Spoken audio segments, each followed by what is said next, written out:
Grazie a voi che siete qui, grazie per avermi ancora una volta accolto. Non è solo un piacere, è certamente una sorta di compito che penso di svolgere, no? Quando vengo qui e vengo invitata dagli organizzatori, perché comunque insomma c'è la piccola ambizione di poter dare un contributo, di poter essere utile. Allora la prima cosa che mi veniva da pensare stasera è che forse è più facile che mai, ecco, non è mai stato tanto facile durante un festival, durante in un'occasione del genere, non è mai stato tanto facile collocarsi, no?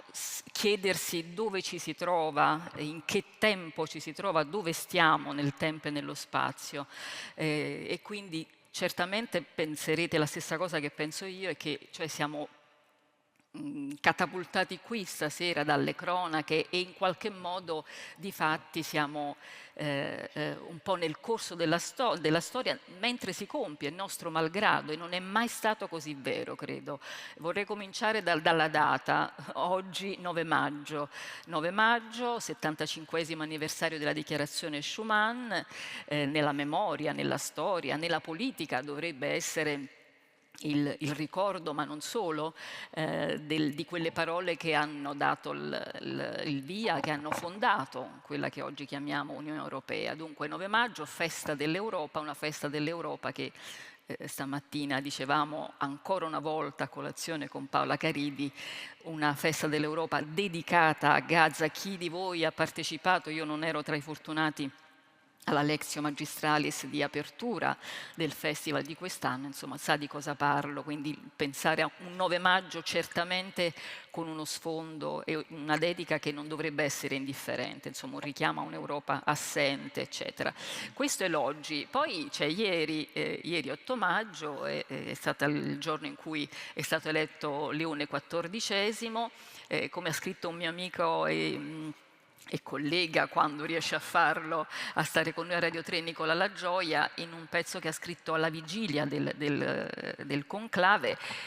A Papa Francesco abbiamo chiesto di salvare la Chiesa, al suo successore chiederemo di salvare il mondo, e anche questo forse ci riconduce direttamente all'oggi, alla conversazione che faremo, così come lo faranno le prime parole pronunciate da Leone XIV. Tutti i giornalisti del mondo si sono esercitati nel conteggio, lo si fa sempre, ma insomma ha fatto impressione che la parola pace fosse pronunciata almeno 9 volte, peraltro qualificata, una pace disarmata da una parte e disarmante dall'altra. Dunque, all'indomani di una giornata, ecco, in cui abbiamo visto per la prima volta colui che sarà la guida di un'istituzione universale e universalistica per eccellenza. Forse gli ospiti che sono qui con me poi potranno confermare o meno che sia anche una delle poche disponibili in giro in questo momento,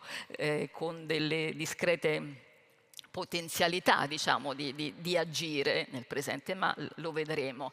Ma poi ieri da qualche altra parte del mondo era anche un'altra data, era un anniversario, 80 anni dalla fine della Seconda Guerra Mondiale. Se avete visto le immagini di Mosca, benché un po' così oscurate da tutto il resto, e mi ha fatto pensare che siamo qui oggi anche in un anno che è fatto di anniversari cruciali. A 80 anni dalla fine della Seconda Guerra Mondiale, il 6 agosto ci ritroveremo a sottolineare l'anniversario della bomba su Hiroshima. A ottobre celebreremo l'80° anniversario dalla nascita delle Nazioni Unite. Insomma, c'è un po' una sorta di calendario che ci spinge in una storia che si sta facendo, ma soprattutto lo stanno facendo le cose che accadono, gli eventi lo stanno facendo innanzitutto le guerre che stiamo vivendo da qualche anno a questa parte. Io vorrei tornare alle parole che Francesca, che vedo lì collegata con noi, ha pronunciato l'altra sera quando le è stato attribuito il Davide di Donatello per il suo lavoro Lirica Ucraina. Vorrei tornare subito a lei perché forse è quella che ci può portare immediatamente nel racconto, nella conversazione che vorremmo fare. Parleremo di guerre, parleremo di situazioni inaudite, di cose inaudite, no? Di fine di tante cose, di crisi di tante cose, di crisi di un ordine, di sistemi, di istituzioni, eccetera, ma anche crisi dei nostri valori, dei nostri atteggiamenti, del nostro sentire, eccetera. E lei ha fatto una dedica eh, come lei, perché la conosco, davvero efficace e puntuale. Vorrei che tornasse a farla perché riguardava il lavoro che lei ha svolto e il senso di quel lavoro, perché penso che possa darci una chiave per partire. Ecco, Francesca. Grazie Anna Maria, buonasera a tutte e tutti e come prima cosa permettimi di scusarmi con tutti per non essere lì con voi, mi dispiace infinitamente, ma sono giorni e settimane un po' convulsi. Prima e parto da qui per arrivare in realtà a rispondere alla tua domanda perché sono arrivata alla cerimonia dei David così accorata perché il giorno prima ero tornata da Adre, che è una minuscola città al confine tra il Chad e il Sudan. E l'ultima immagine che ho portato con me sono dei carretti trascinati da muli o cavalli che cercano di portare in salvo centinaia, migliaia di donne, principalmente bambini, in fuga dai massacri e dalle pulizie etniche del Darfur. E perché parto da qui per ripetere quello che ho detto l'altro giorno, dobbiamo rimanere arrabbiati e vivi di fronte a tutto questo, perché quello che ho trovato sconcertante e sconfortante insieme nel racconto di quella guerra, che è una guerra in corso da 2 anni, insomma, questo pezzo di quella guerra lunghissima è in atto da 2 anni, dal 15 aprile del 2023, è perché ho avuto l'impressione che da quando è iniziata l'offensiva militare su Gaza si sia disintegrato un argine rispetto all'intollerabilità di alcuni termini, di alcune condotte nei conflitti, di alcune giustificazioni.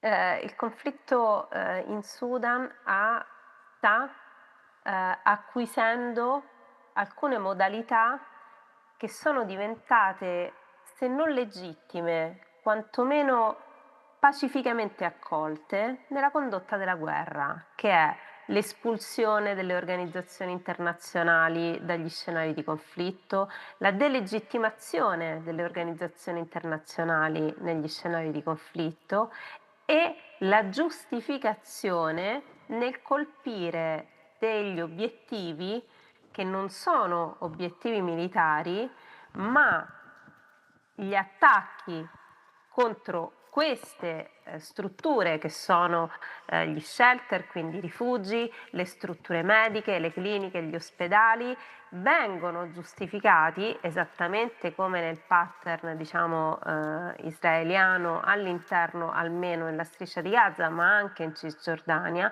con la presunta e però mai verificata e mai verificabile presenza di reali o presunti miliziani o gruppi armati all'interno di queste strutture.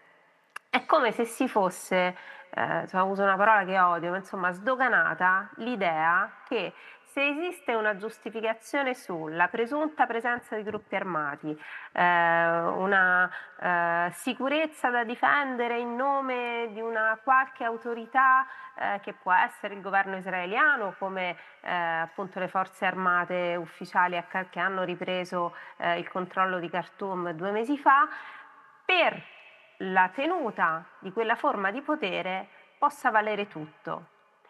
E questo è un movimento che è stato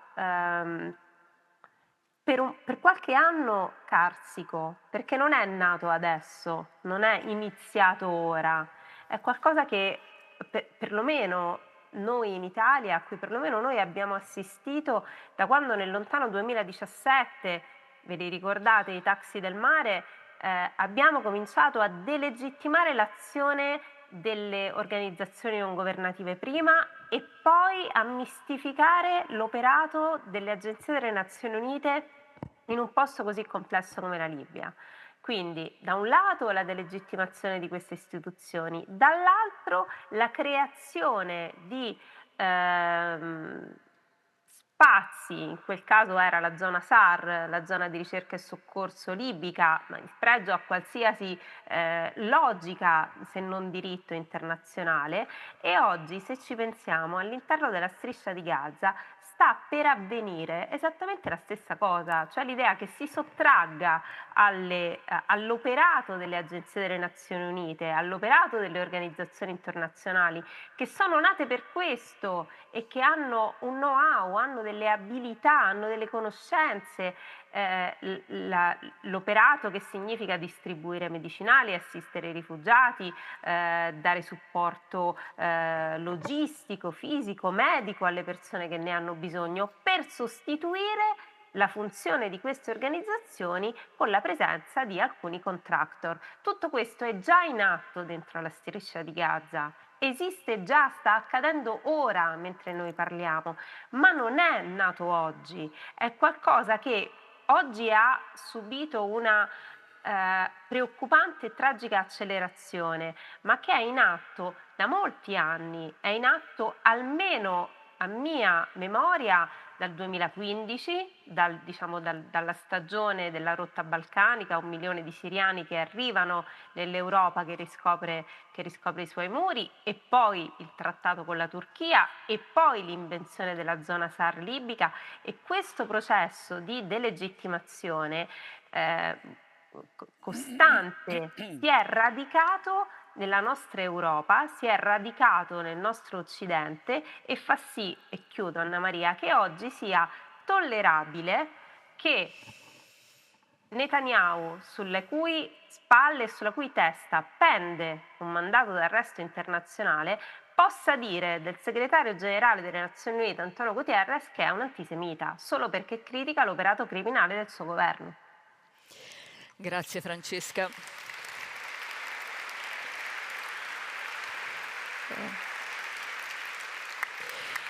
E io ti ringrazio perché appunto, come avevo immaginato, hai svolto il compito che volevo che svolgessi, ma non perché questa sia un'esercitazione, perché questo insomma invece è il tentativo, no, di offrire, di darci tutti quanti degli elementi per comprendere e per giudicare, e Francesca col suo lavoro, che è una costante ricerca insomma di un modo di informare, di comprendere le cose, anche di cercare una verità, però allo stesso tempo poi non si sottrae all'analisi e alla spiegazione che si dà di certe cose. Io non so se dare prima la parola all'ambasciatore Bradanini o al professor Portinaro, perché tutte le cose che ha detto Francesca mi riportano al disordine, no, in cui ci troviamo. Ambasciatore, mi rivolgo prima a lei. Abbiamo... Il professore... Lei dice che per il fatto che abbia il titolo, però effettivamente, professor Portinari, forse tocca a lei dirci una serie di cose. Le dico, Francesca ha pronunciato la parola delegittimazione. Delegittimazione vuol dire che è iniziata un'altra storia, stiamo vivendo da anni un'altra storia, appunto tutto quello che avevamo costruito, no, in termini di organizzazioni sovranazionali, e di azione di un diritto internazionale, lo vediamo proprio sfaldarsi, andare in frantumi, ma negli ultimi anni, ma negli ultimi mesi con un'accelerazione tremenda. È stato chiamato in causa il diritto, insomma il diritto e l'esercizio di un diritto, la Corte, condanne della Corte Penale Internazionale che non possono essere eseguite perché c'è una delegittimazione, c'è una ribellione, no, all'esercizio di questo diritto. Lei sta per mandare alle stampe, abbiamo tanto discusso del titolo che avrà il prossimo libro, del professor Portinaro che esce a giugno, che si intitola Metamorfosi degli imperi, oppure Le metamorfosi degli imperi. Una diatriba, ma è quello che viene dopo importante e a cui non ha voluto rinunciare nel titolo: la catastrofe del diritto, le nuove guerre e la catastrofe del diritto. È questo a cui ci troviamo di fronte, è questo l'inaudito di cui le chiedo ragione. Grazie. Beh, è difficile trovare il registro giusto dopo le parole che abbiamo sentito. Io sono sempre consapevole che il sapere libresco di chi non ha mai visto, come il mio caso, lo ammetto, da vicino una guerra e che quindi probabilmente non è in grado di interiorizzare la violenza vista e vista subire.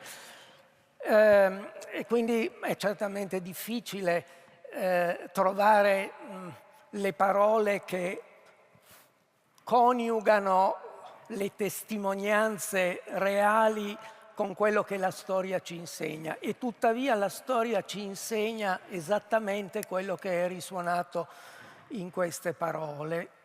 Quello che sta accadendo è qualcosa che ci rimanda indietro, che da tempo è preparato. Noi stiamo assistendo oggi veramente non al venire a galla, ma all'esplodere letteralmente di contraddizioni, di ambiguità, di tensioni, di paradossi che hanno caratterizzato la storia del diritto internazionale recente. E questi paradossi e queste contraddizioni precipitano in quello che io convintamente chiamo catastrofe del diritto internazionale umanitario. Qui forse è già il caso di introdurre una distinzione tra il diritto internazionale classico, che è quello che nasce in età moderna e, badate bene, nasce soltanto all'indomani della guerra dei 30 anni, che è l'ultimo episodio particolarmente barbarico di una storia che dal mondo antico è proseguita sempre così, attraverso violenze estreme, attraverso distruzioni, città date a fuoco, violenze sulle donne, eccetera. Quell'episodio che viene a conclusione della stagione delle guerre civili di religione in Europa ha segnato una svolta. 1648 la pace di Westfalia inaugura l'ordine westfaliano degli stati.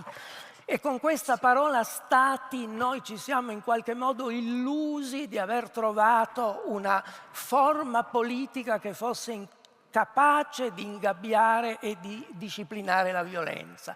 Ma cosa ha fatto il diritto internazionale classico? Si è limitato fondamentalmente a limitare e a regolare forme di violenza estrema nelle relazioni fra gli Stati, perché i soggetti e gli oggetti del diritto internazionale classico erano soltanto gli Stati. Quello che succedeva agli individui era soltanto un effetto collaterale di azioni che riguardavano quei soggetti che si dicevano sovrani, no? La categoria di sovranità che era stata al centro. Il diritto internazionale umanitario ha voluto compiere, dopo le tragedie del XX secolo, un passo avanti nella misura in cui, accanto agli Stati, ha posto al centro del diritto internazionale gli individui. Il diritto internazionale umanitario lo possiamo definire come il diritto internazionale dell'età dei diritti, in cui accanto agli Stati anche gli individui hanno visto riconosciuto il loro ruolo centrale. Il diritto internazionale umanitario dovrebbe essere in grado di tutelarli in ogni situazione, anche le più... Ecco, l'esperienza che stiamo facendo e che appunto è il frutto di un'esplosione di contraddizioni che si sono venute assommando e che hanno a che fare con i più diversi fenomeni, dall'evoluzione della tecnologia ai cambiamenti socio-politici, ma che hanno fondamentalmente alla base l'eredità della storia coloniale dell'Occidente, che ha generato quelle forme di guerra asimmetriche che adesso noi ritroviamo in tutti questi scenari, anche se il presente è molto di più, perché vediamo accanto al riprodursi delle guerre asimmetriche anche il ritorno di guerre interstatali di tipo tradizionale. Pensiamo alla guerra in Ucraina, che ha rivisto lo scontro tra eserciti, che ci ricorda i grandi conflitti del passato, del secolo scorso. Però indubbiamente in questo scenario noi stiamo facendo esperienza del fatto che non è possibile far guerra, non è possibile vedere una guerra senza dover constatare che questa guerra si compie inevitabilmente attraverso un ricorso sistematico a atti che sono crimini internazionali. Non c'è guerra che non contempli questa dimensione oggi. Lo è innanzitutto, certo, per l'evoluzione delle tecnologie, per l'ibridazione delle forme di guerra, ma lo è anche perché il nostro paradigma normativo, le nostre aspettative è cresciuto avendo posto gli individui al centro del diritto internazionale. Ci aspettiamo che gli attori agiscano evitando di commettere non solo quelli che tradizionalmente già per il diritto classico erano i crimini di guerra, ma i crimini contro l'umanità, ma il crimine d'aggressione, fino al genocidio. Ricordo qui che queste categorie sono categorie che sono state coniate alla fine della Seconda Guerra Mondiale, curiosamente da due giuristi che erano entrambi nativi della Galizia, allora il confine orientale estremo dell'impero austro-ungarico. Uno, Ernst Lauterpacht, è l'autore che mette dà ordine a questa idea dei crimini internazionali, lavorando in preparazione dello Statuto di Londra, che è lo statuto che servirà da base ai processi di Norimberga. L'altro, invece, Raphael Lemkin, nativo appunto di quella stessa terra, a pochi chilometri di distanza l'uno dall'altro, che in un altro contesto, soprattutto poi a New York, nel momento in cui nasce l'Organizzazione delle Nazioni Unite, si impegna a preparare quel documento fondamentale del diritto internazionale che è la Convenzione sul genocidio. Fra l'altro Lemkin è anche colui che in un'opera di poco precedente aveva coniato il termine genocidio. Ecco, questi sono i due autori che definiscono il quadro nuovo del diritto internazionale a cui ci si sarebbe dovuti attenere nel corso dei decenni seguenti. E invece abbiamo progressivamente assistito al ritorno della guerra giusta e quindi di una legittimazione di forme di guerra in cui entrambi i contendenti pretendono di essere rappresentanti di una giusta causa. Abbiamo visto l'esacerbarsi, l'estremizzarsi di quella dinamica di asimmetrizzazione del conflitto. Da una parte le potenze tecnologiche, le potenze che hanno le risorse economiche e militari per fare una guerra lontana dal terreno, per non portare a casa le bare, per poter godere di una tolleranza da parte delle loro opinioni pubbliche, e dall'altra parte coloro che sono costretti a fare ricorso invece soltanto al numero e soltanto ad una energia che si carica poi necessariamente anche di furibonde reazioni che innescano ulteriormente quella spirale. Ecco, questo mi sembra essere il quadro da cui dobbiamo partire.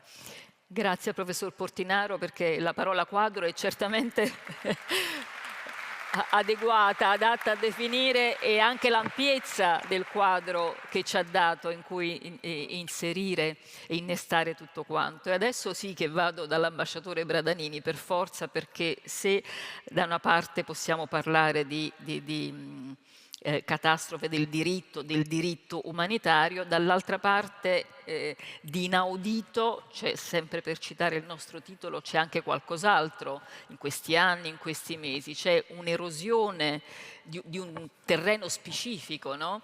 Che si può contrapporre alla politica come conflitto, ed è il terreno che le è più congeniale, quello su cui lei ha lavorato, diplomatico di lungo corso. La diplomazia, il terreno della diplomazia l'abbiamo visto proprio così, quasi evaporare, no? Anche qui a ritmi accelerati, perché le due guerre principali, ecco, mi verrebbe da dire, e ringrazio Francesca per averci portato anche la guerra in Sudan nel suo racconto. Seguendo le due guerre principali abbiamo proprio visto anche il metodo, no? Diplomatico un po' venir meno, o quantomeno quello che abbiamo acquisito è la consapevolezza di non poter fare più affidamento su un certo tipo di strumento diplomatico e negoziale. Ma intanto ringrazio gli organizzatori per questo invito e sono anche imbarazzato perché i temi sono così complessi e difficili che mi domando come vi è venuto in mente di invitare uno come me che potesse dare magari un contributo anche solo minimamente illuminatorio. E poi qui mi sembra di essere al terzo grado e quindi magari qualcosa verrà fuori. Ho l'impressione di parlare ad una stanza vuota, ma so che invece è piena e quindi faccio i miei complimenti agli organizzatori di questo festival dedicato e intitolato alla figura straordinaria di Tiziano Terzani, che io ho avuto anche l'onore e il piacere di conoscere personalmente, e anzi poi se ci sarà tempo racconterò un piccolo aneddoto in proposito. Comunque i miei pensieri avevo preparato come al solito insomma il mio piccolo intervento, poi però la discussione è andata avanti, quindi adesso passerò un pochino di palo in frasca e dirò quello che ho in mente di dire. Sulla base di un principio che, ahimè, quando il tempo è poco si rischia di essere apodittici e quindi di non essere in grado di giustificare quello che si dice, anche quel poco che si dice. E intanto è ben evidente che è pericoloso avere ragione quando il potere ha torto. E noi siamo davanti ad una scena in cui è piuttosto chiaro che chi decide ha torto. Ecco, un concetto sintetico ma che credo renda l'idea. Aggiungerei che quando il buon Dio ha distribuito la stupidità, le nostre classi dirigenti devono aver fatto 2 o 3 giri, perché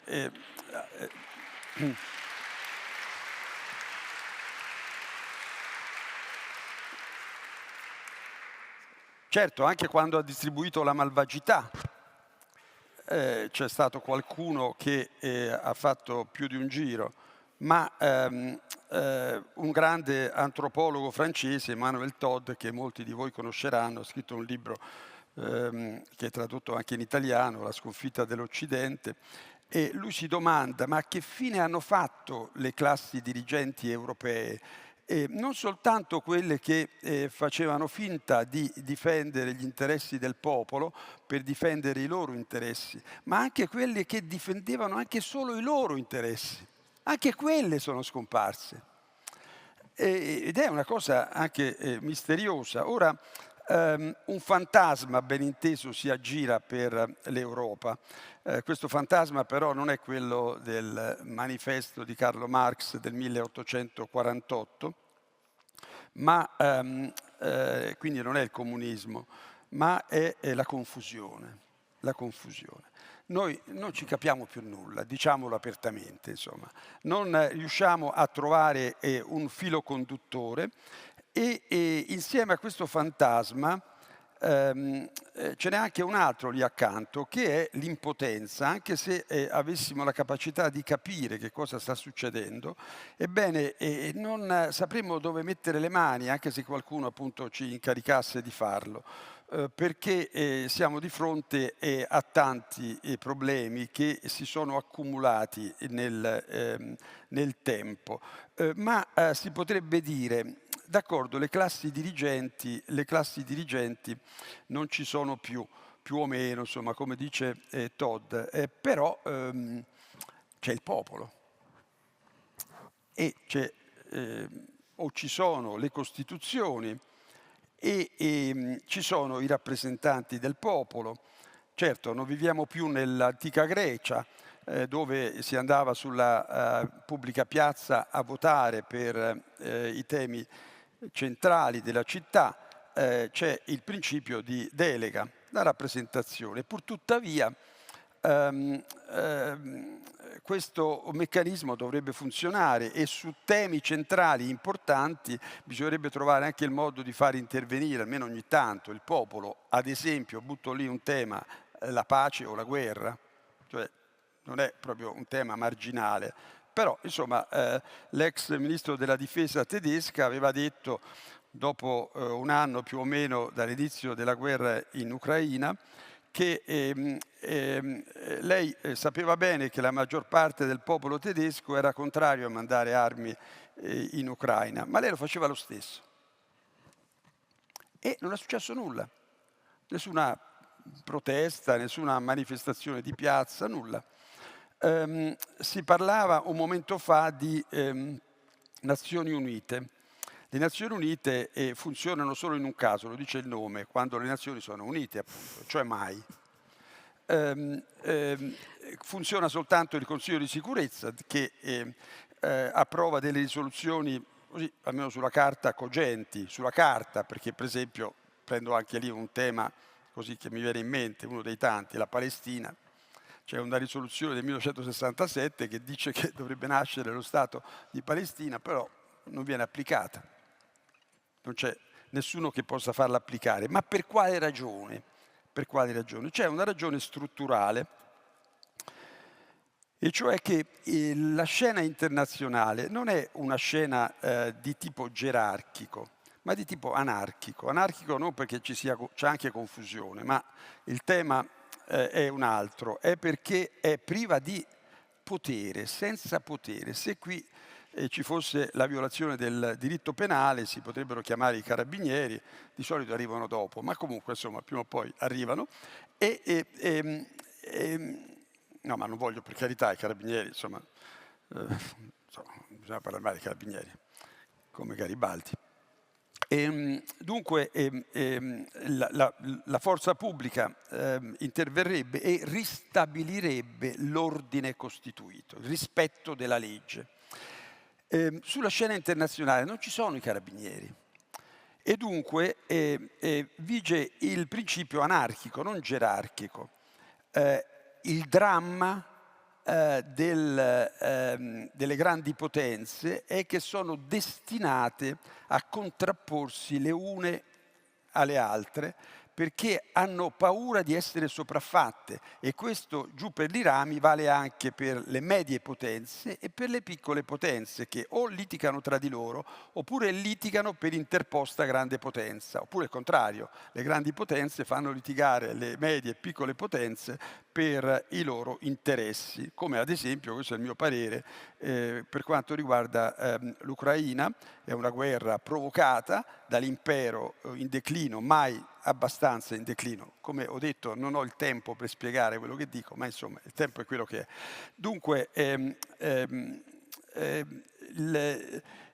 la scena internazionale è una scena tragica. Come se ne esce, ed ho finito il mio brevissimo intervento, avrei altre 25 pagine, ma insomma ve ne risparmio.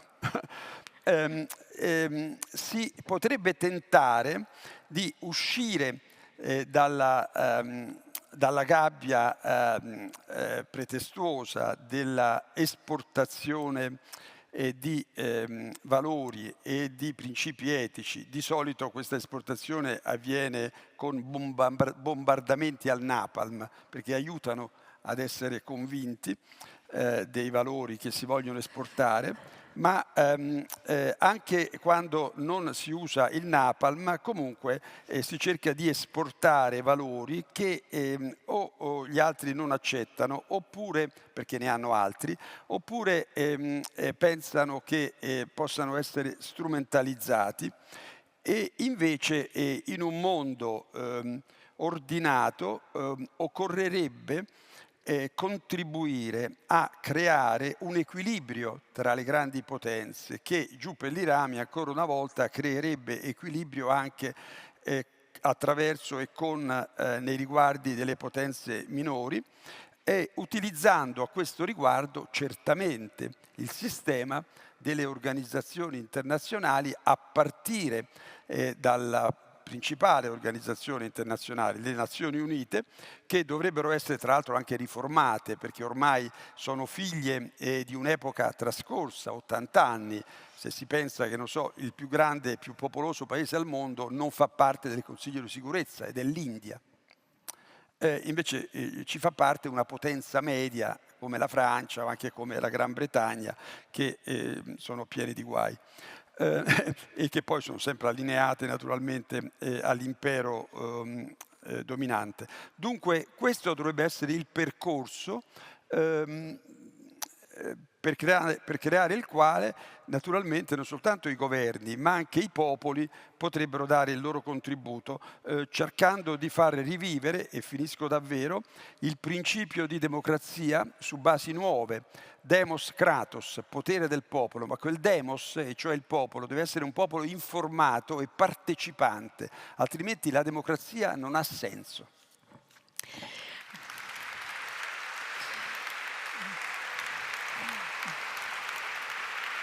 È un popolo informato e partecipante quello che sta applaudendo, credo, e lo sarà molto di più anche alla fine dell'incontro, lo spero. Io la ringrazio intanto per lo sforzo che ha fatto, ho molto apprezzato lo sforzo di far sorridere il popolo informato che è presente, e anche per essersi svestito, insomma, per aver parlato da ex diplomatico, perché ha detto le cose certamente in una lingua che non era quella della diplomazia. Poi torniamo. No, perché sa qual è la differenza tra un politico e un diplomatico? Il politico non pensa mai quello che dice, il diplomatico non dice mai quello che pensa. Solitamente, però qualche volta sì. E quindi sono contenta che lei abbia fatto l'ex diplomatico qui, che stia facendo l'ex diplomatico. Allora, io vorrei raccogliere un po' tutto quello che è stato detto finora e porgerlo a Elena Janacek, che in qualche modo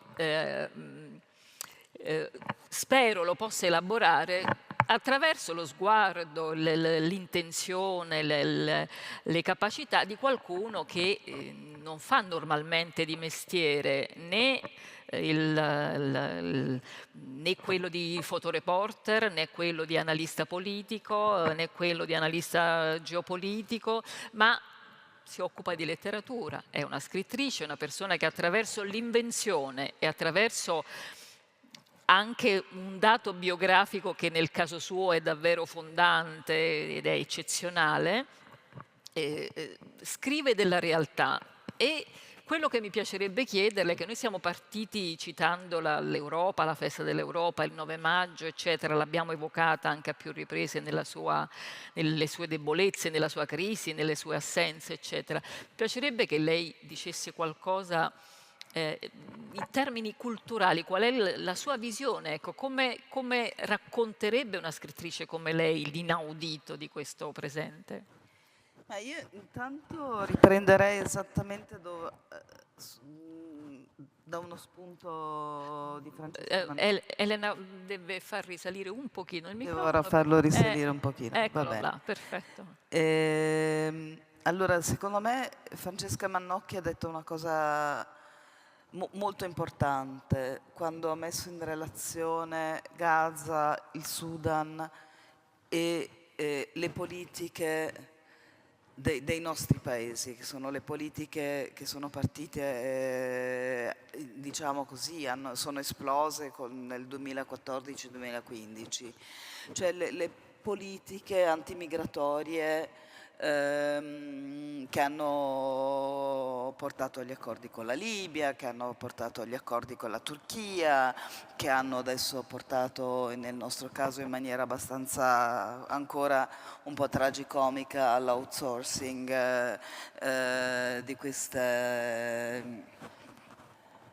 questa struttura per espulsione in Albania, su cui sono stati spesi non so quanti soldi pubblici, che hanno portato, che ne so, il primo caso a fare una specie di Cayenne nella civile Australia, dove vengono messi appunto anche richiedenti asilo, no? Cioè gente che ha tutto il diritto, quindi questo diritto umanitario nato dopo la catastrofe per ovviare perlomeno in parte al problema che dopo che la dichiarazione dei diritti dell'uomo nata con la rivoluzione francese era dell'uomo del cittadino, e che non tutti sono cittadini, quando la gente scappa non sei più cittadino, e quindi che esistono dei diritti umani inalienabili al di là del fatto che tu sia o meno cittadino di un paese. Il famoso concetto del problema del diritto di chi non ha diritti, come aveva formulato Hannah Arendt, e noi ci siamo abituati,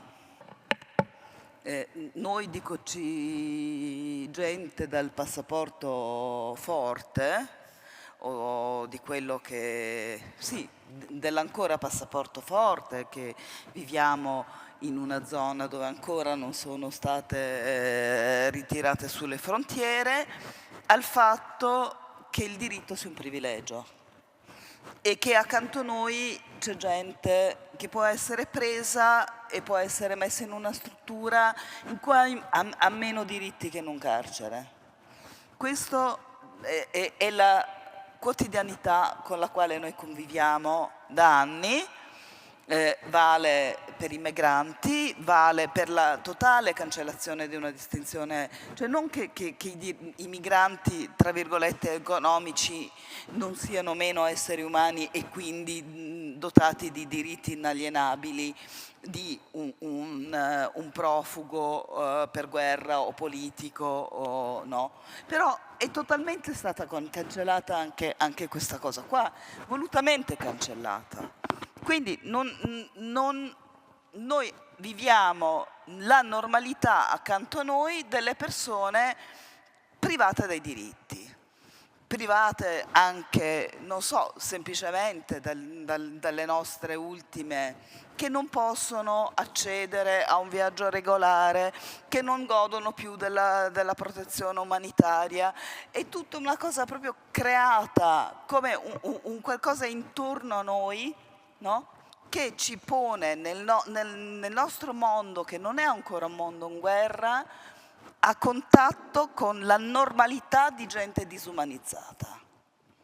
Ma può anche essere il barbone, cioè può anche semplicemente essere colui che dorme per strada, può essere, perché ci hanno abituato, e a me colpisce moltissimo in questo rapidissimo procedere di un attacco alla democrazia statunitense, dove c'è così poca reazione a niente, cioè ecco appunto. Allora vado di gelato che evidentemente l'archetto non va bene per la mia testa. Noi abbiamo visto che in America in 100 giorni o non so, in pochi mesi succedono cose che, di cui ad esempio, proprio per stare a questo esempio, prendi chiunque, no? C'è l'ICE che può entrarti in casa in civile senza un mandato, senza un giusto processo, prenderti e deportarti tu che sei detentore di una green card, tu che sei cittadino, tu sei un bambino malato di cancro. Tutto questo è stato... e tu hai un po' di proteste, ma la più grande protesta sembrerebbe essere stata quella contro Tesla, no? A un certo punto. Però non riesci più, cioè se tu vedi la reazione negli Stati Uniti d'America e la reazione in Turchia a Erdogan, che ha subito capito come appunto questo clima del ognuno torni a pigliarsi quello che può, a fare quello che vuole, perché abbiamo finito di giocare secondo delle regole condivise, e quindi ha subito fatto fuori il suo concorrente, generando però un moto di piazza enorme, poi represso, ma c'è stato, immediato, di gente che sapeva benissimo che rischia tantissimo. Negli Stati Uniti d'America io sento persone che sono terrorizzate, totalmente disorientate, totalmente sfiduciate, ma non sanno cosa fare, non sanno più come uscire, no? Per noi è la stessa cosa, perché ci hanno talmente in qualche modo inculcato il fatto che noi abbiamo dei diritti soltanto in quanto consumiamo, e tutto il resto no, e che lo specchio del nostro è avere dei diritti che in questo caso poi diventano dei privilegi, non sono più dei diritti, e quello che sta peggio di noi, quello che da quei diritti è escluso, cioè il migrante, che può essere appunto una persona che sarebbe totalmente incluso in una concezione del diritto umanitario che per certi aspetti andrebbe forse anche rivisto alla luce di cose che non succedevano quando è stato coniato, che invece oggi succedono, o che possono essere, che devono essere contemplate oggi, come ad esempio la crisi climatica, ma anche lo stesso fatto che spesso queste persone effettivamente ciò che le rende completamente traumatizzate e incapaci di tornare al paese d'origine, no? Anche se fossero dei semplici migranti economici, è quello che hanno subito durante il viaggio, che è una cosa non contemplata dentro il diritto umanitario, perché non funzionava esattamente con questa crudeltà un tempo. Però questa cosa, tutto questo noi lo sappiamo, ma siamo proprio educati ad ignorarlo, mentre possiamo consumare. Consumare non solo beni, ma ultimamente consumare anche quello spazio digitale in cui noi diventiamo volonterosi propagandisti, in cui c'è una bolla di bias di conferma, come dicono, no? Dove appunto l'algoritmo ci ripropone esattamente quello che noi già pensiamo e ce lo rafforza, che sia vero, che non sia vero, e noi ritweetiamo o ricondividiamo o rivediamo, e tutto questo aumenta un falso senso di partecipazione da un lato, un senso di isolamento, di sfiducia enorme, un senso anche di vulnerabilità, perché in questi scambi, no, che quasi sempre sono stai da questa parte o stai da quest'altra parte, ci si può anche far male, cioè diventa anche sui temi politici come su tutti gli altri temi, ti esponi in questa dimensione di specchio e consumi delle energie lì, diventi quasi un essere appunto. E quelli che ci comandano, cioè in una certa parte del mondo c'è un saggio che vi invito a leggere, uscito anche in traduzione proprio in questo ultimo numero di Internazionale di Naomi Klein e Astra Taylor, che dice, che si intitola, non mi ricordo più come l'abbiano tradotto in italiano, dico quindi ha senso, il fascismo apocalittico, perché sostanzialmente dice che effettivamente quello che sta nascendo soprattutto negli Stati Uniti è da una parte questi super ricchi, quasi tutti venuti dal mondo appunto della tecnologia, di cui Musk è, diciamo, quello più noto, anche per certi aspetti quello più quasi miacchiettistico, no? Quello che vuole andare su Marte. Quello che vuole veramente fare quella cosa che ci hanno raccontato in un film come Don't Look Up, e tu dici ma serio, cioè quello che la tua ispirazione di vita è quella di prendere cioè, che il mondo crepi pure, basta che tu circondato con qualcuno magari con cui in quel momento magari ti porti dietro una donna, un cane, i droni, e carichi l'intelligenza, carichi il tuo cervello sull'intelligenza artificiale affinché viva in eterno, queste cose qui. Poi, che ne so, appunto, case, isole con bunker, c'è tutto e per diciamo quelli un po' sotto, che però appunto fanno parte di quel movimento appunto MAGA, che ha dei tratti neofeudali anche, la casetta col bunker piena di armi da fuoco, no? Con cui combattere contro appunto l'altro, gli altri che vorrebbero invadere il tuo spazio. In più le varie forme di fondamentalismo cristiano, dico fondamentalismo per capirci, giusto per non gli evangelici, i sionisti cristiani, cioè tutta gente che non solo pensa che arriverà alla fine del mondo, ma vorrebbe accelerarla, che forse è anche una delle ragioni per cui lo Spirito Santo ha soffiato su un padre, su un papa americano, che però è contrario a tutta questa cosa qua, perché forse è questo cioè che non è solo un problema americano, perché il Brasile e molta parte appunto era Bolsonaro, e gran parte molto forte in Latino America e non solo, quindi questa concorrenza dentro il cristianesimo, che ha questa visione millenaristica, ed è pericolosa per questo, è uno dei tratti di oggi.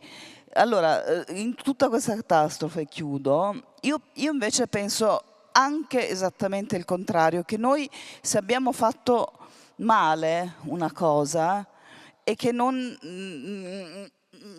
abbiamo decentrato lo sguardo e visto veramente appunto che quelli che hanno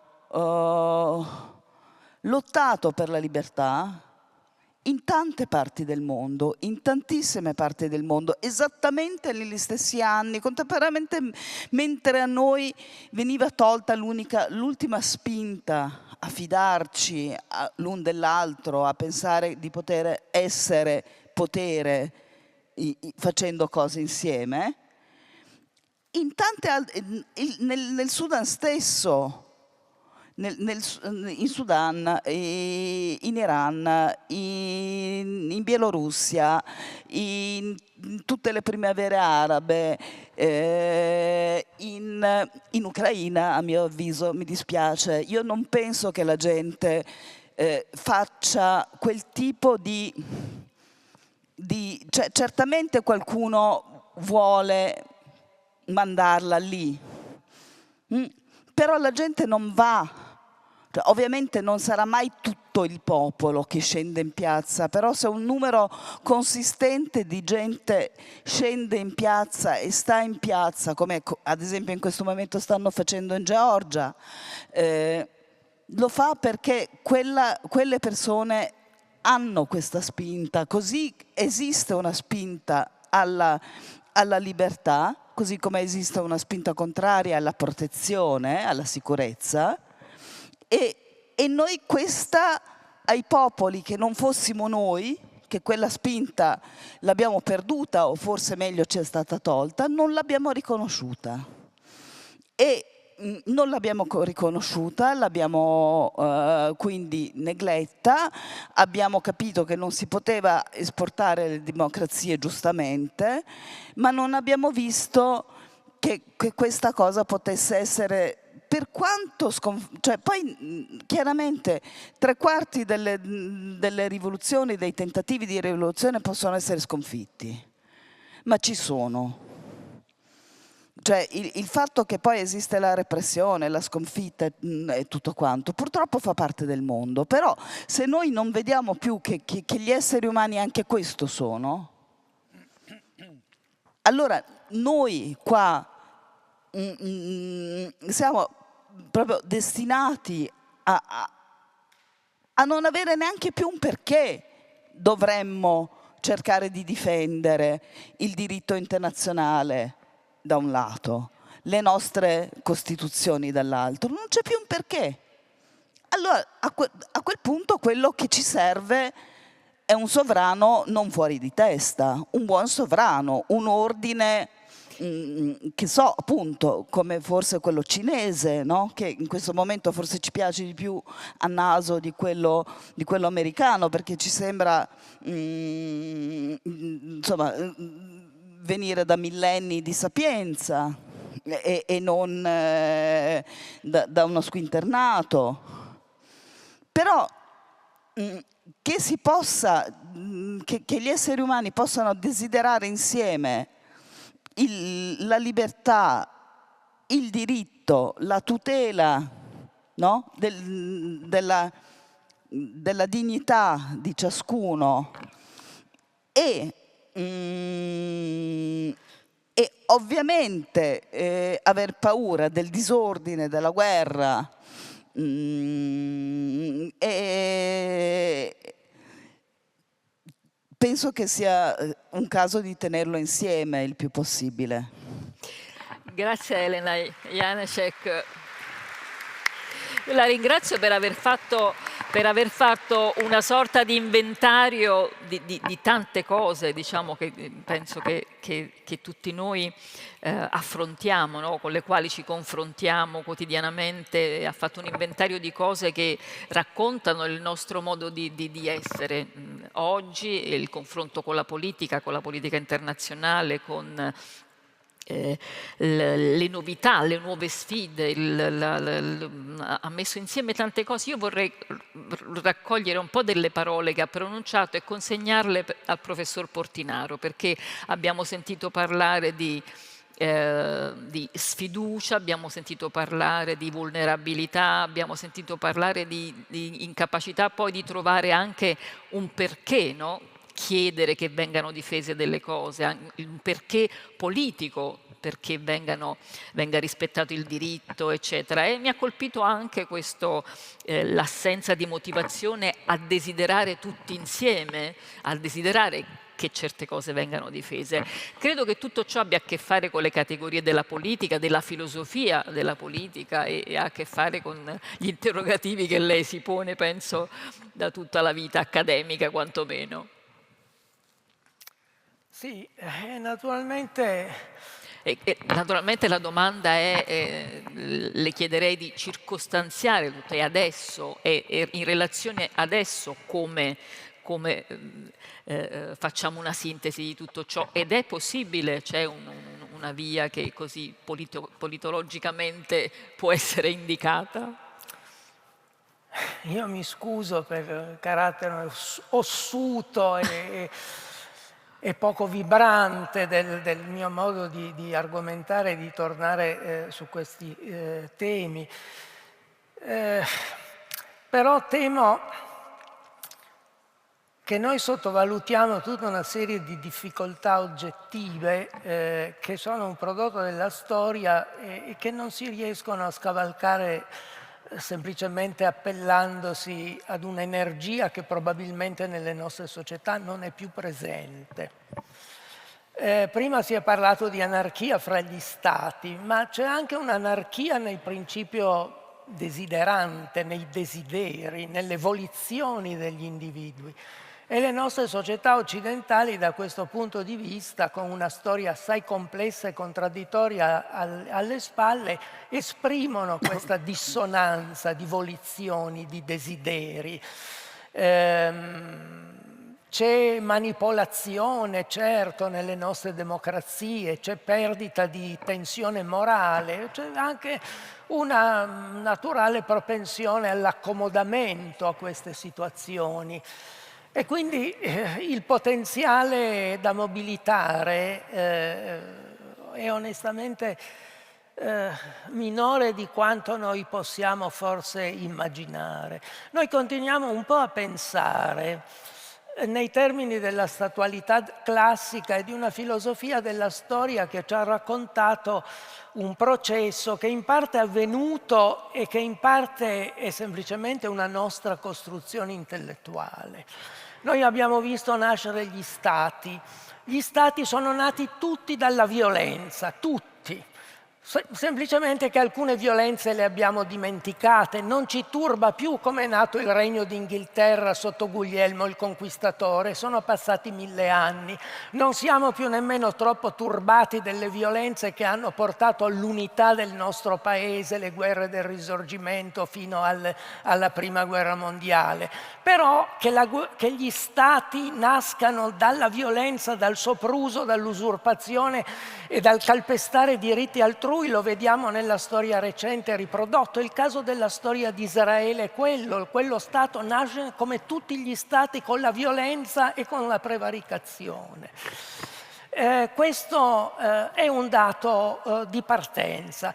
Dopo gli Stati, in una certa piccola porzione di mondo, quella che chiamiamo occidentale, hanno conosciuto una fase di fusione, di plasmare identità collettive che si riconoscessero, sono nate le nazioni, hanno creato una certa omogeneità e sulla base di questi processi sono nate le società civili, anche sulla ricchezza, sul benessere, sull'economia che si sviluppava, sul take-off del capitalismo certamente. Questo ha creato le condizioni per quelli che chiamiamo gli stati di diritto. Gli stati di diritto sono il presupposto delle nostre democrazie costituzionali.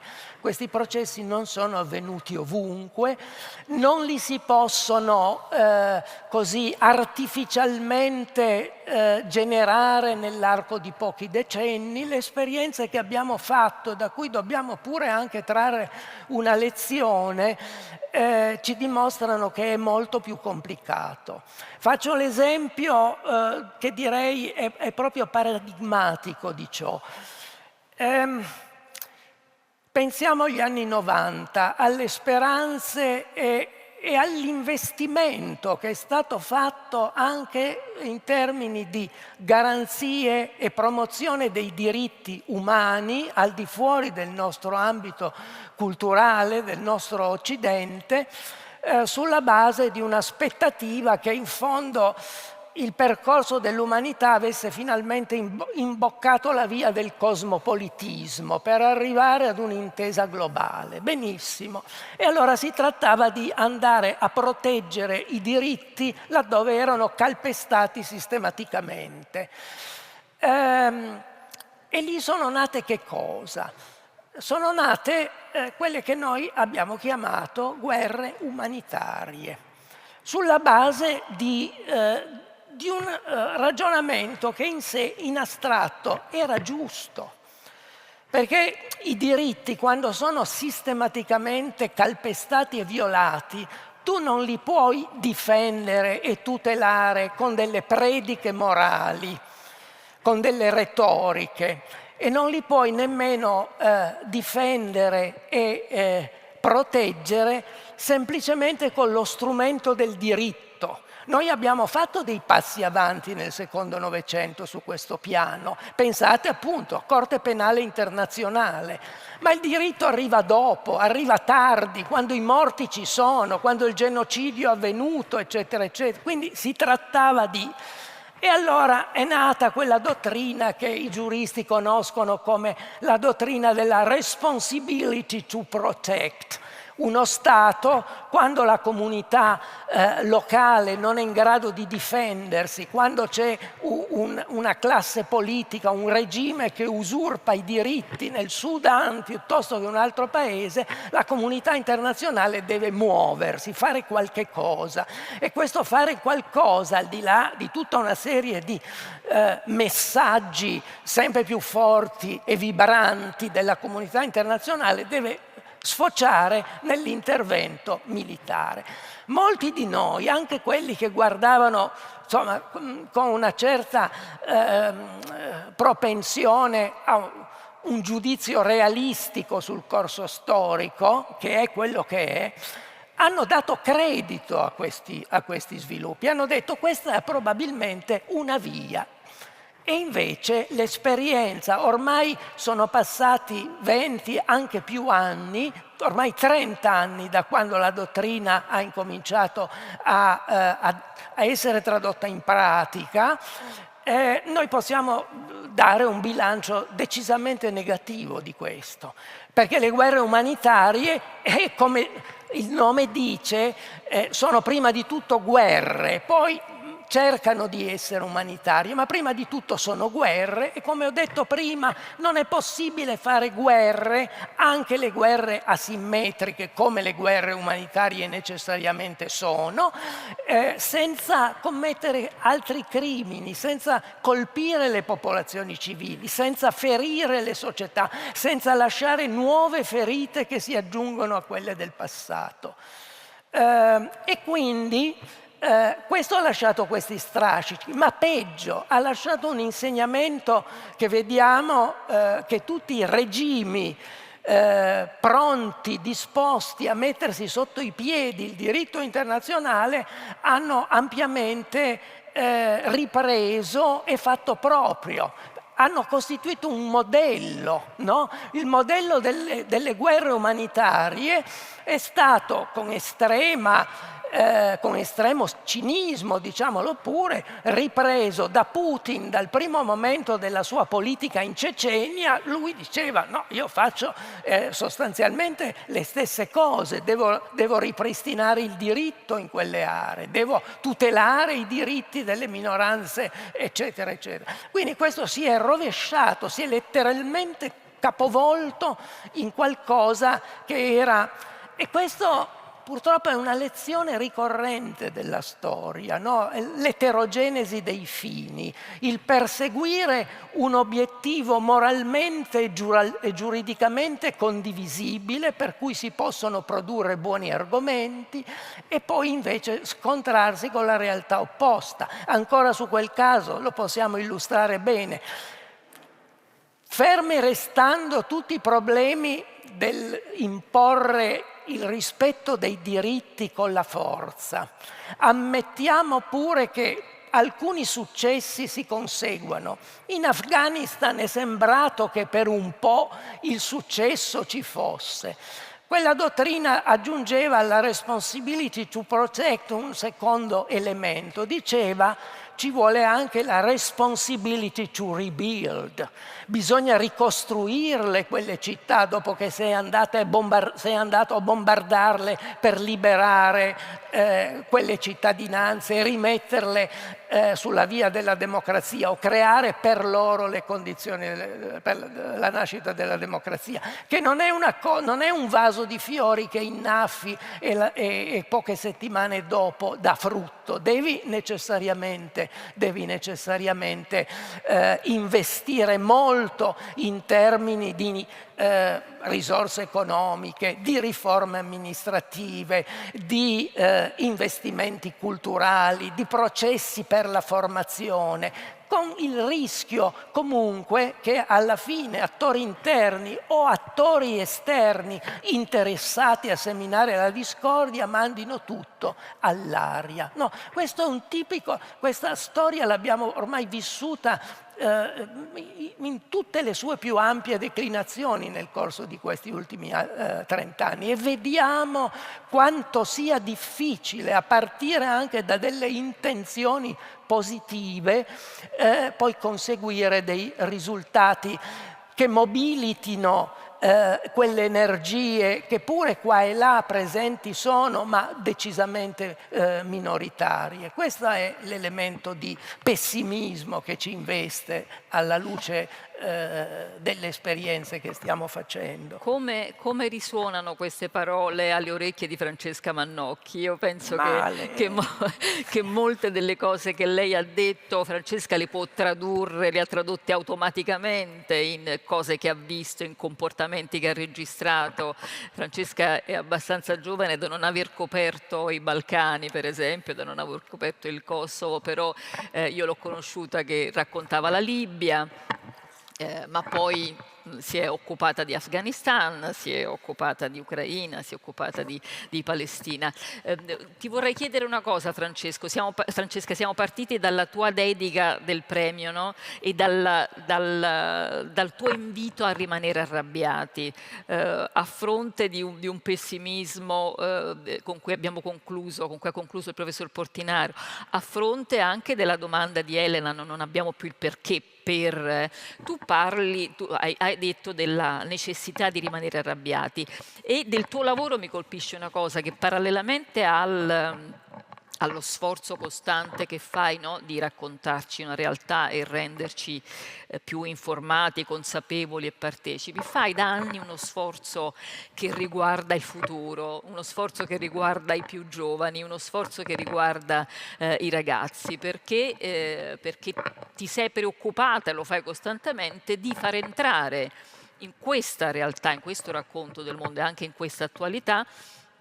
persone più giovani, più inesperti, piccoli, proprio ragazzi. Cioè, vorrei chiederti perché mantieni questo impegno, perché hai fatto questa scelta. Vi invito poi a cercare i libri di Francesca dedicati a questi temi, rivolti proprio ai più giovani. Grazie per questa domanda.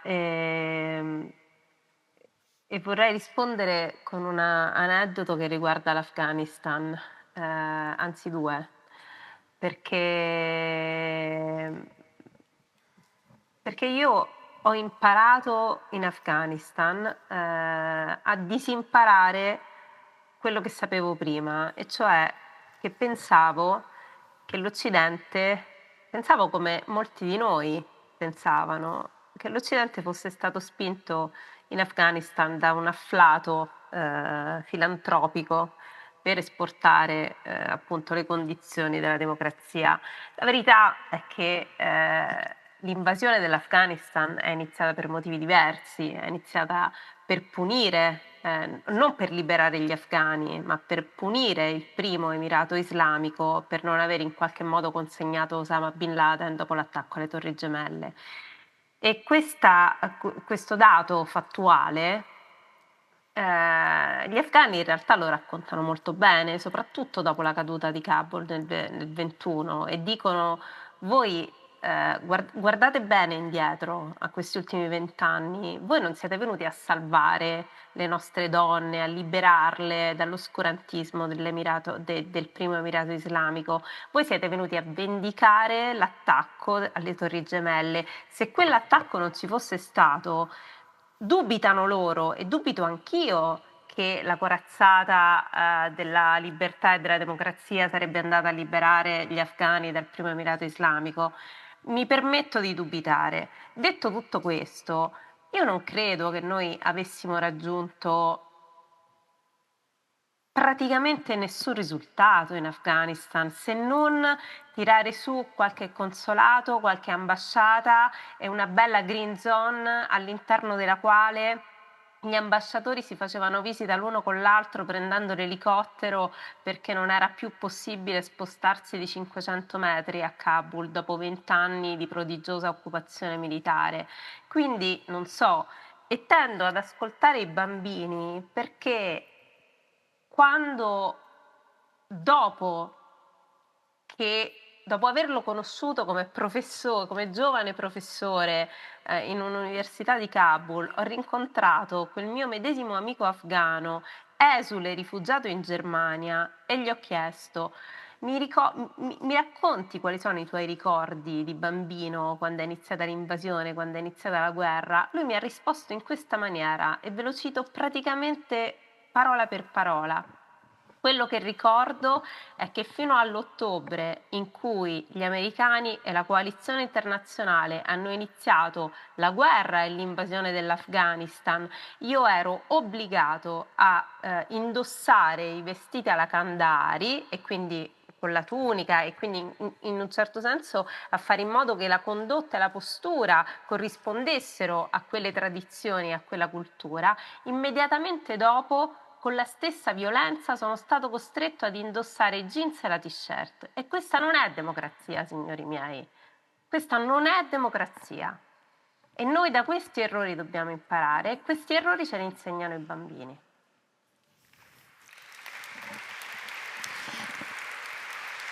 Grazie Francesca. Grazie anche per la pazienza, so che ci No, devi... no, torno a scusarmi, mi scuso di nuovo, ma devo scendere di un piano Francesca deve scendere di un piano, ma possiamo anche rivelare il motivo per cui ci lasci. Deve andare a propaganda. A Propaganda Live. Chi segue il programma segue anche Francesca sulla scena di Propaganda Live. Grazie e buon lavoro. Grazie allora, e auguri per il premio. Grazie di cuore. Il Davide Donatello per Lirica Ucraina. Grazie a Francesca Mannocchi. Nel frattempo sul monitor accanto a quello in cui vedevo Francesca scorre il tempo. Io torno velocemente allora all'ambasciatore Bradanini, che ha svicolato sulla mia prima domanda che riguardava la diplomazia, cioè la fiducia nella possibilità, no, di un dialogo, di usare degli strumenti negoziali, eccetera. Vorrei comunque che mi dicesse qualcosa. Ma poi mi è venuto in mente che a proposito di guerre, no, e degli effetti che hanno prodotto, di esportazione, di democrazia, c'è anche un altro anniversario quest'anno che è quello della fine della guerra in Vietnam. 75, 50 anni fa, che ci riporta anche al nostro, dico nostro, Tiziano Terzani, a cui è intitolato il premio. Lei intanto voleva tornarci perché aveva un aneddoto e quindi vorrei dare la possibilità di raccontarlo a chi ci ascolta, e poi se è possibile di fornirci qualche motivo di, non dico di speranza, ma insomma di para-ottimismo. Ma il filosofo dello scorso secolo diceva che bisognerebbe abolire un verbo e un sostantivo. Il verbo è sperare, il sostantivo è speranza. Beh, però se fa così poi no, va a crollare tutto. Perché lui diceva non significano nulla. Beh, si può contestare, però insomma, quello che diceva lui. Allora, la domanda che lei fa naturalmente è cruciale. Ora, se siamo qui, io immagino che ci sia una certa sensibilità comune, non necessariamente insomma, nel merito, ma di certo nella cornice filosofica, nella tensione umana verso un mondo migliore. Ecco. E quindi questo devo dire, vedendo, anzi intuisco perché non la vedo, la sala piena, devo dire che mi riempie invece di speranza, quindi Vede?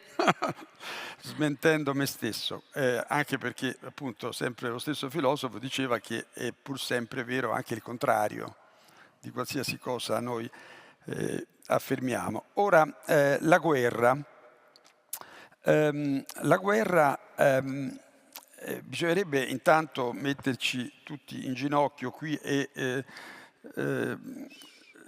chiamare su questa terra la dea greca della pace, Irene, che dovrebbe imporre una norma molto semplice e farla rispettare, magari appunto inventandosi i carabinieri del mondo. Questa norma dovrebbe dire che chi dichiara la guerra va lui a farla per prima insieme ai suoi parenti fino al 7° grado.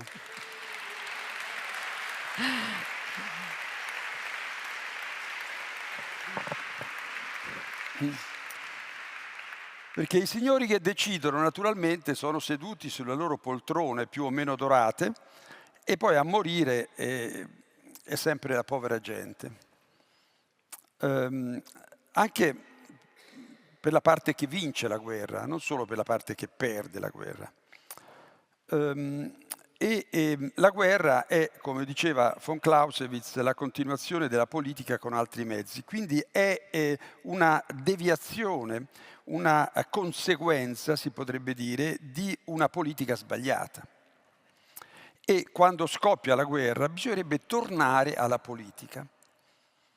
Ecco, e qui si arriva a un altro concetto, ma ci voglio arrivare per via traversa, e cioè davanti a questa tragedia, insomma, più o meno incomprensibile, si potrebbe dire il trucco c'è, si vede, ma non importa niente a nessuno fondamentalmente, perché la gente è distratta, la maggior parte dei nostri concittadini addirittura non va più neanche a votare, che è l'unico momento in cui può esprimere così un pizzico di sovranità del popolo, come dice l'articolo 1 della nostra Costituzione. E questo perché? Perché nessuno crede davvero che si possa cambiare qualcosa.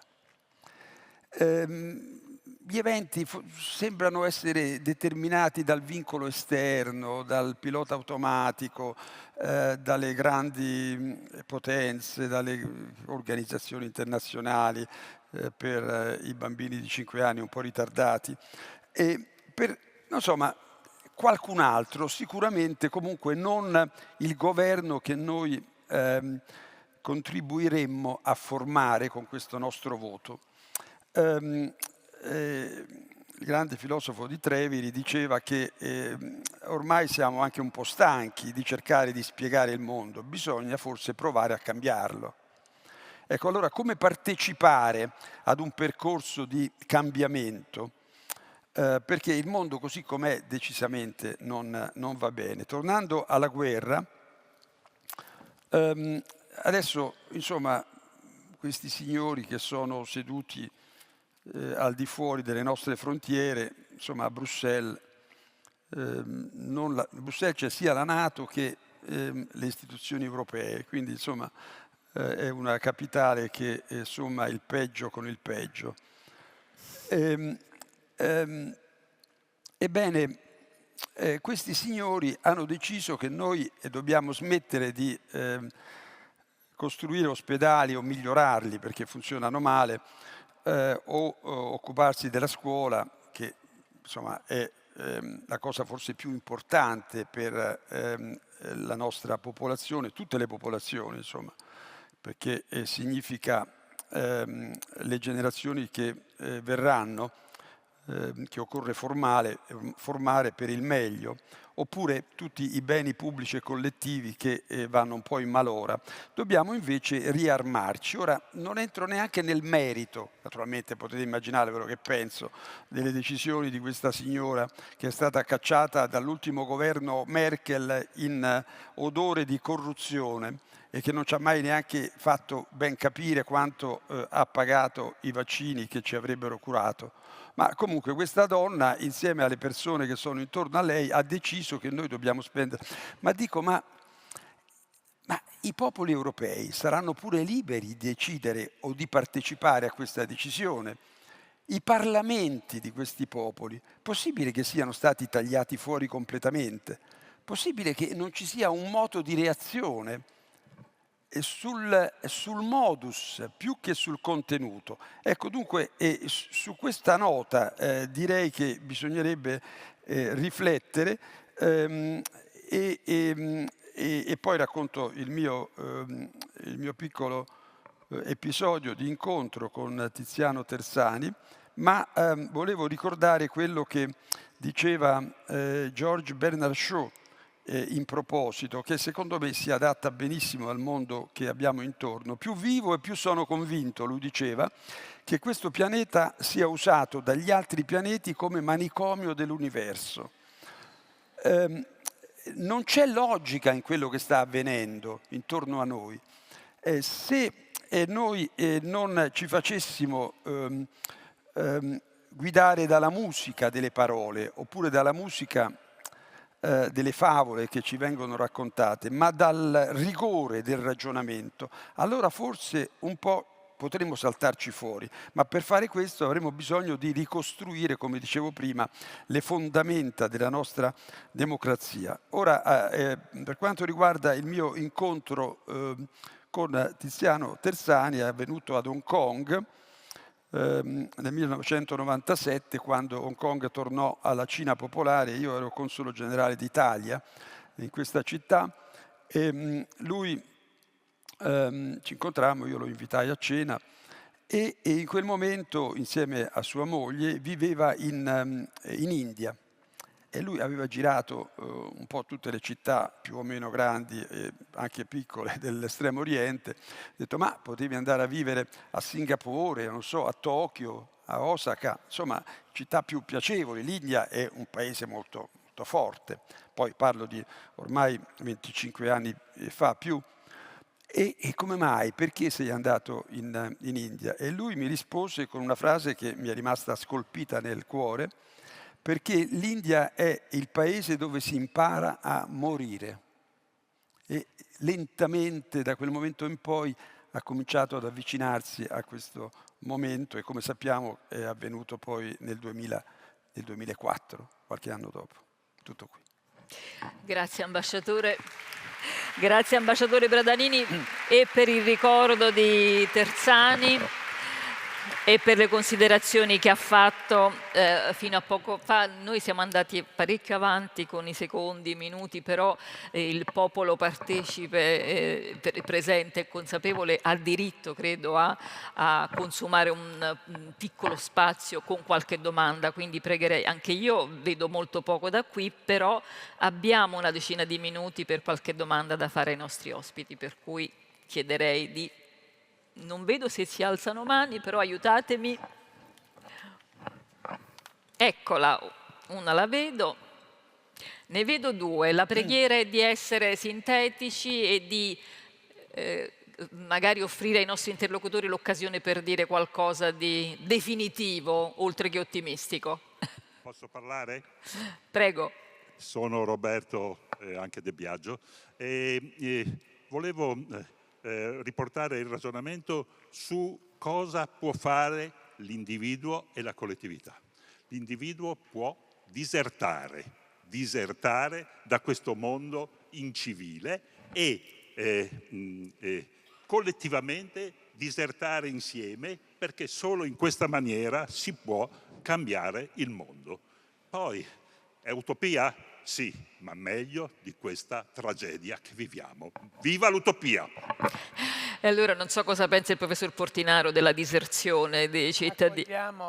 Sì, raccogliamo tutte le domande, però questa mi sa che è per lei. C'era l'altra mano di là, eccola. Acceso, ok.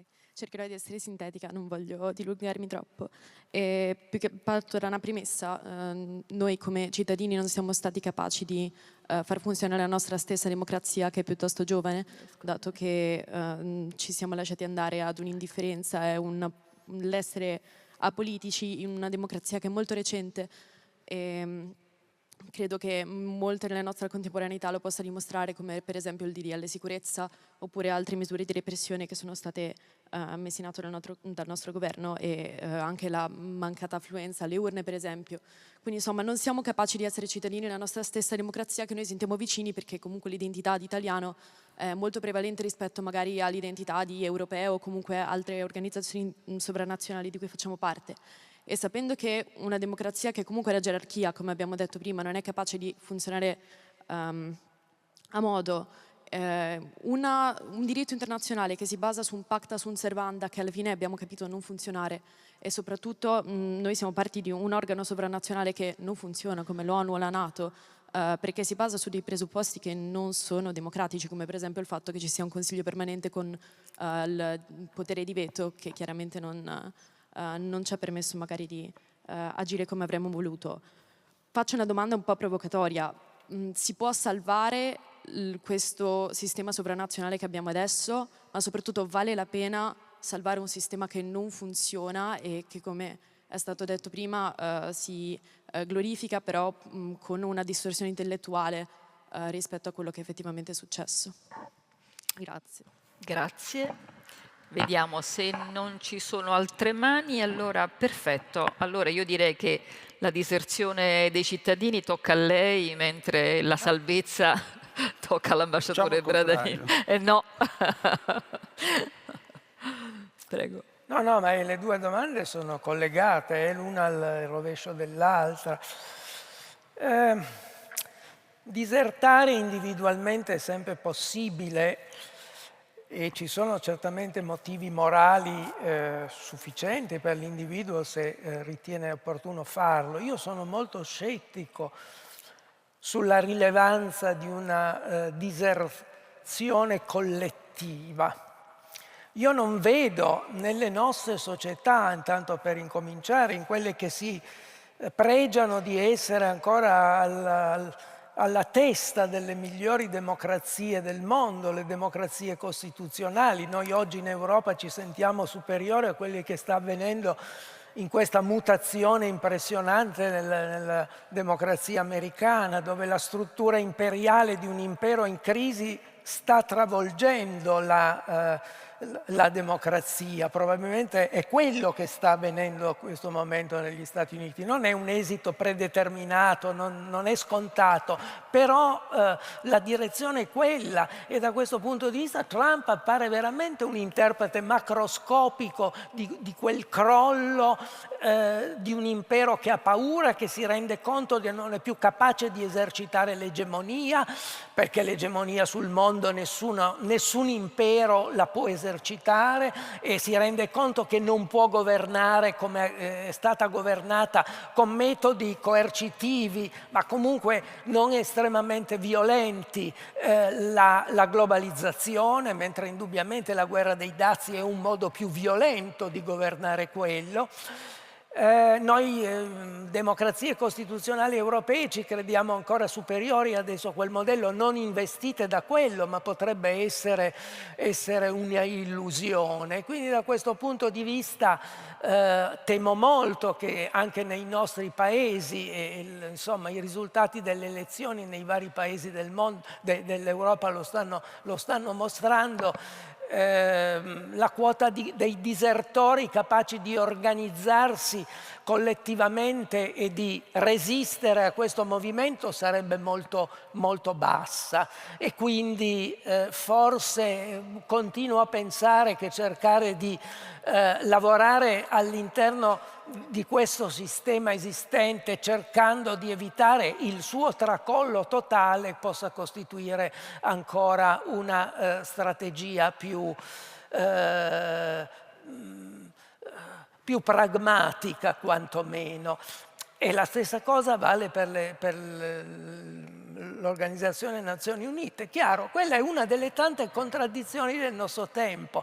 L'Organizzazione delle Nazioni Unite, l'Assemblea Generale, è espressione del principio della statualità, è figlia degli Stati, ogni Stato, grande e piccolo, detentore della stessa eguale sovranità, dice la Carta dell'ONU. Chiaramente il Consiglio di sicurezza non è un'organizzazione interstatale, è un'organizzazione interimperiale. Lì ci stanno gli imperi che hanno il potere di veto. È chiaro che questo non può funzionare democraticamente. Disertare dall'Organizzazione delle Nazioni Unite in questa circostanza però sarebbe soltanto il sancire una sconfitta radicale, totale. L'Organizzazione delle Nazioni Unite alcuni risultati li ha conseguiti. Stiamo entrando. Io su questo non sono disposto a illudere nessuno. Mi prendo tutte le accuse del pessimista radicale che Penso che nessuno oggi si possa fare illusioni del fatto che nei prossimi decenni noi usciremo da questa turbolenza in cui siamo entrati. Il calice amaro adesso ce lo dovremo bere tutto, con la speranza di un rinsavimento. È avvenuto dopo la Seconda Guerra Mondiale, è avvenuto in altre fasi della storia. Probabilmente, se manteniamo un minimo di raziocinio e cerchiamo di apprendere dalle lezioni della storia, può darsi che fra qualche decennio si possa riprendere un cammino che vada in direzione di quella utopia ragionevole, coltivata da secoli, da secoli. Kant sta come nome primo per tutti di una, non di uno Stato mondiale, ma perlomeno di una confederazione pacifica degli Stati disposti ad anteporre la cooperazione al conflitto. Più di questo, per il prossimo immediato futuro, nessuno è in grado di non solo promettere, ma di ragionevolmente vedere. Quando le situazioni nella storia si incartano, non è che le scavalchi e ne esci con le buone intenzioni, con l'investimento nell'utopia. Poi che ciascuno di noi possa costruire le proprie utopie private, che possa cercare di essere benefattore in quell'ambito di azione che è per lui raggiungibile, impegnarsi nel sociale, impegnarsi sui teatri di guerra. Tutto questo è certamente qualcosa che appartiene alla nostra identità culturale, e se lo neghiamo chiaramente stiamo mettendo allo scoperto l'ipocrisia del nostro universalismo, che abbiamo raccontato al mondo dei valori in cui poi nemmeno noi crediamo e per i quali non siamo disposti a combattere. Però l'universalismo non deve essere così, firmare una carta in bianco di un ottimismo che sarebbe fatalmente vuoto nelle condizioni che stiamo attraversando.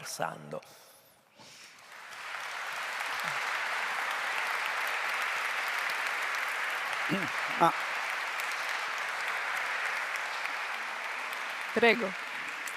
No, in linea con quello che diceva il professor Portinari un momento fa, in maniera pirotecnica, come si dice, direi che sulla diserzione sono d'accordo se fossi però un soldato. Questo sì, c'è una bellissima canzone francese, Le Deserteur, che immagino che voi la conosciate, le parole sono di Boris Vian, e dunque sì, i soldati a un certo punto potrebbero anche disertare, ma i soldati di una volta erano dei coscritti, oggi sono dei volontari, è un mestiere, quindi insomma è un pochino più difficile convincerli, ma possono sempre farlo. Invece ecco, la diserzione, o se si vuole la dismissione da cittadini, beh, quello no.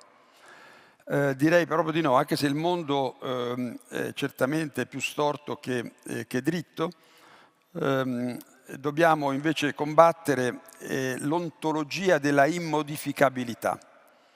Le cose che l'uomo ha costruito, se le ha costruite male, ebbene le può sempre disfare e costruirle meglio, perché dipende da lui. L'uomo è artefice del proprio destino. Per quanto riguarda la scena internazionale, le Nazioni Unite, certo il sistema si basa su un'adesione volontaria al rispetto delle norme, soprattutto da parte delle grandi potenze.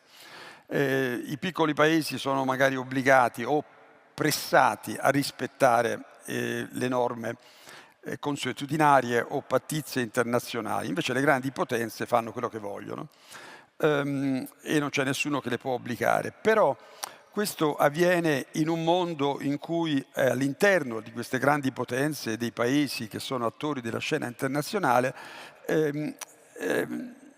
prevalgono dei principi e dei valori e dei rapporti di forza che possono anche questi essere messi in discussione.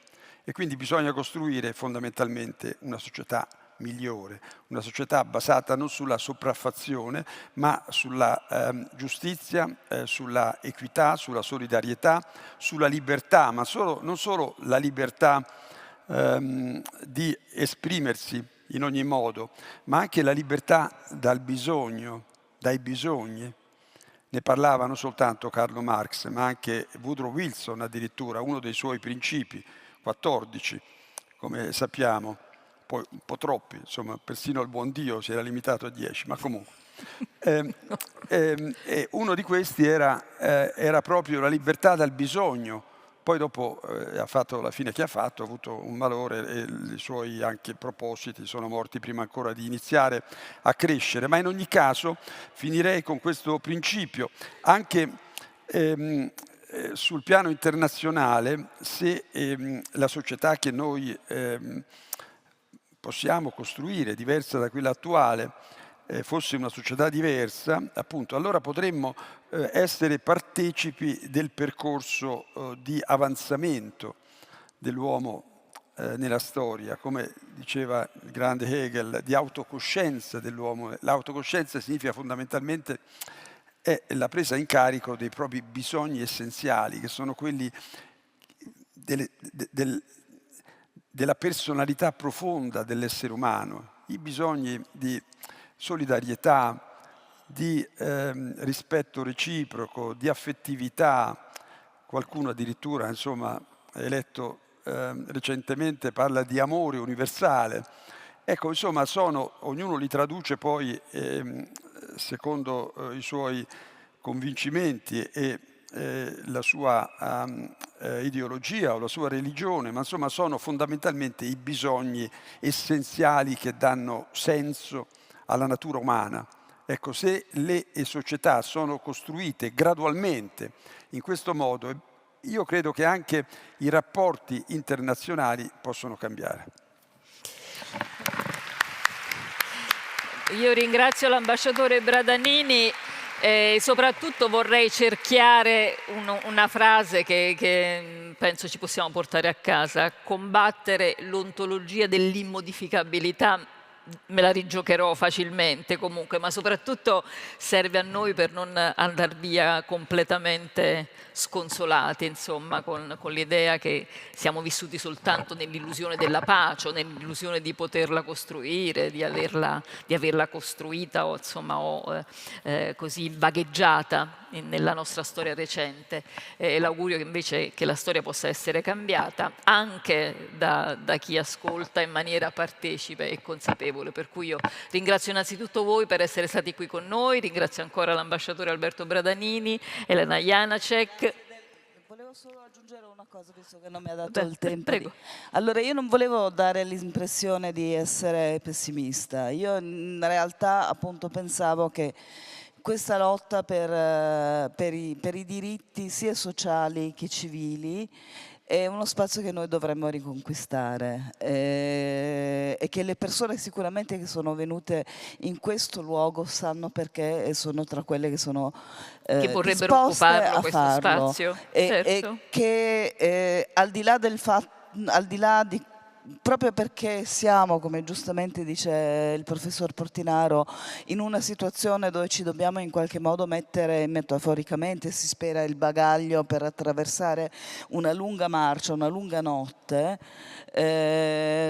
incamminiamoci e cerchiamo di capire che c'è uno spirito in cui possiamo incamminarci insieme a dare valore a quello che abbiamo, perché tutto quello che abbiamo, che può essere imperfettissimo e lo è sempre di più, l'ONU, l'Europa e tutto quanto, è qualcosa su cui possiamo lavorare. La nostra passività certamente non aiuta.